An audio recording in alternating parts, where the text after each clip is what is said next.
नमस्कार बच्चों, 10वीं क्लास के विद्यार्थियों के लिए हमारा लेसन नंबर 8 है आज हिंदी का। और लेसन नंबर 8 हमारा है संस्कृति। तो संस्कृति जो पाठ हमारा है, इसके लेखक हैं भदंत आनंद कौशल्यान। तो भदंत आनंद कौशल्यान का जीवन परिचय हम आज करेंगे। लेसन नंबर 8 का जो हमारा लास्ट पार्ट रहेगा शायद ये, और लास्ट पार्ट का जो जीवन परिचय है वो हम करने जा रहे हैं आज भदंत आनंद कौशल्यान। इसके बाद हमारे जो लेखक हैं जीवन परिचय हैं वो समाप्त हो जाएंगे, ख़त्म हो जाएंगे। जितने 8 जीवन परिचय हम कर लेंगे, और 8 जीवन परिचयों को आपने अच्छी प्रकार से रीड करना है, समझना है, ताकि आपने परीक्षा में जब पूछे जाएँ इस लेखकों के बारे में तो आप इनको अच्छी प्रकार से कर सकें। तो आज हमारा है लास्ट लेखक भदंत आनंद कौशल्यान। इसका जीवन परिचय पढ़ेंगे, साहित्यिक परिचय पढ़ेंगे और इसके भाषा शैली पढ़ेंगे। तो जीवन परिचय पढ़ते हैं। भदंत आनंद कौशल्यान का जीवन परिचय किस प्रकार का रहा है, जीवन किस प्रकार का रहा है, कहाँ तक इन्होंने पढ़ाई की, कहाँ इनका जन्म हुआ, क्या कुछ किया इन्होंने, इसके बारे में हम जानकारी प्राप्त करेंगे। तो भदंत आनंद कौशल्यान एक बौद्ध भिक्षु होने के साथ गांधी भक्त और साहित्यकार भी थे। तो जो हमारा भदंत आनंद कौशल्यान है वो क्या थे, बौद्ध भिक्षु थे, बौद्ध धर्म को मानने वाले अनुयायी थे, और साथ साथ में के गांधी भक्त भी थे। महात्मा गांधी जी के परम भक्त थे, महात्मा गांधी जी के जो विचारधारा थी इससे प्रभावित थे। इनका जन्म बताना है। इनका जन्म हुआ था हरियाणा के जनपद अम्बाला गांव के सुहाना गांव में। अब हरियाणा के अंदर इनका जन्म हुआ था, हमारा प्रांत हरियाणा, और हरियाणा के अंदर इनका जन्म हुआ था भदंत आनंद कौशल्यान का। कहाँ पर हुआ था? अम्बाला गांव के सुहाना गांव में हुआ था। अम्बाला के जो हमारा अम्बाला जिला है का सुहाना गांव है, उसके अंदर इसका जन्म हुआ था। कब हुआ था? 1905 में। कब हुआ था? 1905 में।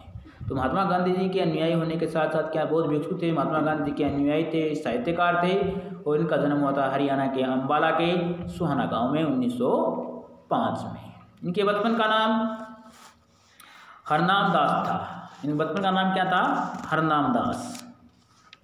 बचपन का नाम क्या था इनका? हरनाम दास। और उन्होंने लाहौर के नेशनल कॉलेज से BA करने के बाद बौद्ध धर्म में दीक्षा ले ली थी। अब उन्होंने लाहौर के जो लाहौर आज पाकिस्तान के अंदर है, नेशनल कॉलेज में क्या की, इन्होंने BA की उपाधि प्राप्त की। BA करने के बाद इन्होंने क्या किया? बौद्ध धर्म की दीक्षा ले ली, अपने बौद्ध धर्म अपना लिया। बौद्ध भिक्षु होने के कारण उन्होंने संसार के अनेक देशों का भ्रमण भी किया। बौद्ध भिक्षु अब बौद्ध धर्म की दीक्षा ले ली। बौद्ध धर्म की दीक्षा लेने के बाद इन्होंने बौद्ध धर्म के जो अनुयायी रहते हैं किस प्रकार से वो जीवन यापन करते हैं, उसी प्रकार से उन्होंने जीवन यापन किया, और बौद्ध धर्म के शिक्षा का प्रचार प्रसार करने के साथ उन्होंने अनेक देशों का भ्रमण भी किया। कुछ समय तक वे गांधी जी के साथ वर्धा में भी रहे, और कुछ समय के लिए वो गांधी जी के साथ कहाँ पर रहे? वर्धा में भी रहे। उन्होंने पाली भाषा में रचित बौद्ध साहित्य का हिंदी में अनुवाद किया। अब पाली भाषा में बौद्ध जो साहित्य है हमारा, उसका हिंदी में भी इसका अनुवाद किया। किन्होंने किया था? भदंत आनंद कौशल्यान ने बौद्ध साहित्य जो पाली भाषा में रचित है उसका हिंदी अनुवाद किया, हिंदी में इसको लिखा। उन्होंने हिंदी साहित्य सम्मेलन प्रयाग तथा राष्ट्र भाषा प्रचार समिति वर्धा के माध्यम से हिंदी भाषा का प्रचार प्रसार भी किया। और उन्होंने हिंदी साहित्य सम्मेलन प्रयाग तथा राष्ट्र भाषा प्रचार समिति वर्धा के माध्यम से हिंदी भाषा का प्रचार प्रसार भी किया। हिंदी भाषा का प्रचार भी इन्होंने किया। पर्याप्त समय तक वे पर्याप्त समय के लिए वह राष्ट्रभाषा प्रचार समिति के सचिव पद पर कार्य करते रहे। पर्याप्त समय तक, लंबे समय तक वह राष्ट्रभाषा जो हमारी हिंदी थी उसके समिति बनाई गई थी, समिति के सचिव के पद पर इन्होंने कार्य किया। घुमक्कड़ प्रवृत्ति के थे भाई। घुमक्कड़ होने के कारण उन्होंने प्राय यात्रा वर्णन तथा संस्मरण लिखे। और घुमक्कड़ प्रवृत्ति आज यहाँ तो कल वहाँ, इस प्रकार के इनका इन्होंने जीवन व्यतीत किया था। तो इन्होंने जहाँ पर भी ये गए, जहाँ पर भी इन्होंने यात्राएं की, जहाँ पर इनकी जो यादें थी, उन्होंने उस यादों को कलम बंद कर दिया, उनको यादों को लिखा था। इसलिए इसके लगभग जो साहित्य हैं वो यात्रा वर्णन मिलते हैं या फिर संस्मरण मिलते हैं।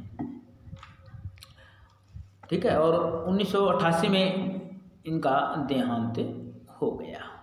अब 1988 में ये परलोक सिधार के मर गए, मृत्यु हो गई। तो ये था भगत आनंद कौशल्यान का जीवन परिचय।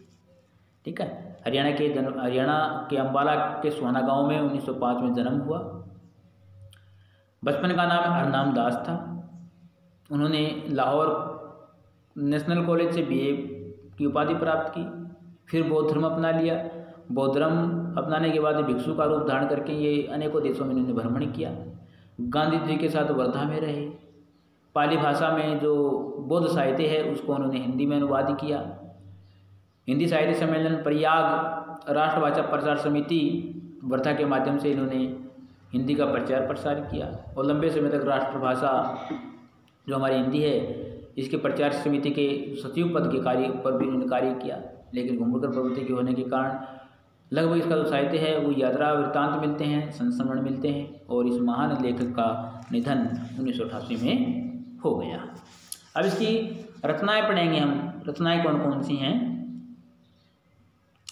तो वैसे तो कौशल्यान जी ने लगभग 20 पुस्तकें लिखी हैं, जिनमें से अधिकांश संस्मरण और रेखाचित्र हैं। उनकी प्रमुख रचनाएं लगभग हैं। तो भगत आनंद कौशल्यान की लगभग कितनी पुस्तकें बताई हैं? 20 पुस्तकें लिखी हैं। तो इनकी जो अधिकांश जो बुकें हैं, किताबें हैं, वो संस्मरण और रेखाचित्र हैं। देखिए कौन कौन सी आती हैं। भिक्षु के पत्तर, जो भूल न सका, आह ऐसी दरिद्रता, बहानेबाजी, यदि बाबा न होते, रेल की टिकट तथा कहाँ क्या होगा, कहाँ क्या देखा, ये इसकी रचना है। और इन्होंने क्या किया था, जो जातक कथाएं हैं, बौद्ध धर्म की जो ग्रंथ हैं, जातक कथाएं, उन कथाओं का हिंदी में अनुवाद भी इन्होंने किया है। तो इनकी साहित्यिक विशेषताएं क्या रही हैं, देखिए जी।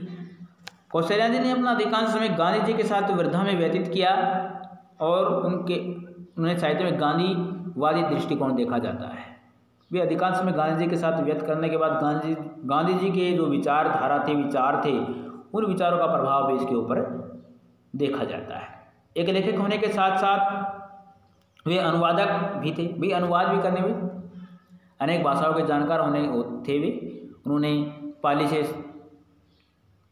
में भाषा में बौद्ध धर्म के ग्रंथ थे, उनको किसी में लिखा था, उसमें लिखा, हिंदी में अनुवाद किया। तो ये अनुवादक भी थे। तो अनुवादक के रूप में इन्होंने कार्य किया।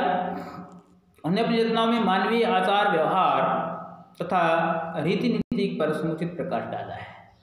तो क्या होता है, उन्होंने अपनी रचनाओं में मानवीय आचार व्यवहार, जो मानव व्यवहार करता है, उसका आचरण है, रीति है, उसकी नीतियाँ हैं, उसका समुचित प्रकाश उन्होंने डाला है। उन्होंने साहित्य की प्रमुख प्रवृत्ति मानवतावाद है। उनकी जो साहित्य की प्रमुख जो प्रवृत्ति है वो मानवतावाद है। यही कारण है कि उनकी यात्रा वर्णन, संस्मरण, रेखाचित्र बड़े ही सजीव जान पड़ते हैं, वे सजीव दिखाई देते हैं। ऐसा प्रतीत होता है कि हम वहीं पर घूम कर आए हैं, वहीं पर जाकर हम उन चीज़ों को देखा है। उन्होंने अपनी यात्रा वर्णनों में विभिन्न देशों तथा वहाँ की संस्कृतियों का समुचित प्रकाश डाला है। और क्या किया, वहाँ पर उन्होंने अपने देशों जहाँ पर भी गए वहाँ पर अपनी संस्कृति का समुचित प्रकाश वहाँ पर देखा गया है।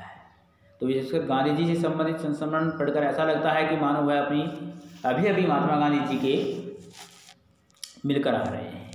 ये ऐसा प्रतीत होता है कि हम उनसे अभी मिलकर के आ रहे हैं। तो इस प्रकार की जो साहित्यिक विशेषताएं हैं उसकी देखी जाती हैं। तो भाषा शैली किस प्रकार की थी? तो भगत आनंद कौशल्यान की भाषा सरल, सहजता, प्रभाव में खड़ी बोली है। वस्तुतः वे सामान्य बोलचाल की हिंदी भाषा के समर्थक थे, इसलिए भाषा में तत्सम तद्भव शब्दों का प्रयोग उन्होंने किया है। देसी शब्दों का भी प्रयोग किया है, उर्दू के शब्दों का भी प्रयोग उन्होंने अच्छी प्रकार से किया है। भाषा सहज तथा सरल होने के कारण के भाव पाठक को स्पष्ट हो जाते हैं। उन्होंने प्राय वर्णनात्मक, संवादात्मक, आत्मकथात्मक शैलियों का भी प्रयोग किया है। वाक्य विन्यास सरल है, संक्षिप्त है, रोचक है। बिंब प्रत्येक विधान कथक तथा प्रसंग के अनुकूल लचीला है, उसकी भाषा प्रसाद गुण युक्त है। तो ये था बचतानंद कौशल्यान का जीवन परिचय, साहित्यिक विशेषताएं, भाषा शैली। तो इसको सभी बच्चे अच्छे प्रकार से समझ लेना। ये हमारा लास्ट जीवन परिचय था। इसके बाद हम अलग अलग पाठ के पढ़ेंगे, पाठ पढ़ने के बाद का अभ्यास करेंगे। तो आज की वीडियो में इतना ही, अगले वीडियो में फिर मिलते हैं, तब तक के लिए सभी बच्चों को नमस्कार।